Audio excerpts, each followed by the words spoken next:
ओडिशा में एक भाई इतना लाचार कैसे हो गया कि उसे अपने बहन के खाते से सिर्फ 19,300 रुपया निकालने के लिए बैंक के सामने एक कंकाल सबूत के रूप में रखना पड़ा। और कंकाल भी किसका? 2 महीना पहले उस भाई की मर चुकी बहन का। और कंकाल कैसे लाया वो भाई? कब्रिस्तान से निकालकर। वीडियो पूरे देश को झकझोर चुका है।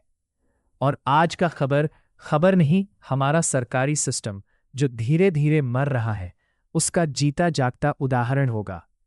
आगे बढ़ने से पहले मैं ये आप लोगों से विनती करना चाहता हूं कि इस वीडियो को शेयर कीजिएगा और कुछ तंत्र तक पहुंचा दीजिएगा जो तंत्र गरीबों से सबूत के रूप में कंकाल मांगता है और विजय माल्या को 20,000 करोड़ रुपया लोन देने से पहले सोचता नहीं है।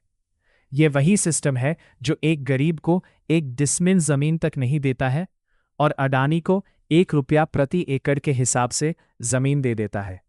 ये वही सिस्टम है जहां पर गरीबों को सड़कों पर चलने के लिए हर एक नियम कानून का पालन करना पड़ता है और किसी नेता का बेटा बड़ी गाड़ियों से किसी को भी उड़ा के चला जाता है और उसे सिर्फ और सिर्फ 6 घंटे के अंदर जमानत दे दिया जाता है।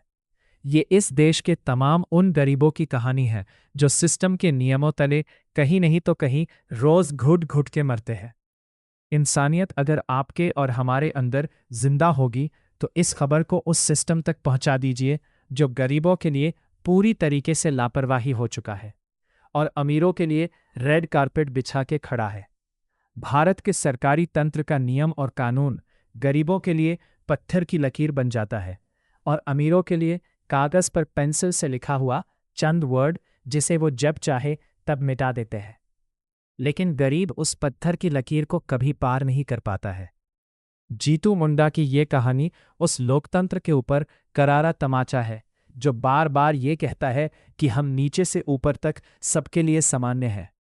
ओडिशा के जीतू मुंडा की ये कहानी बार बार चीख चीख कर ये कह रहा है कि जब फाइलों में दबे नियम कानून इंसानियत पर भारी पड़ जाते हैं तो मरने के बाद भी गरीबों को ये सिस्टम चैन से भगवान के पास रहने नहीं देता है।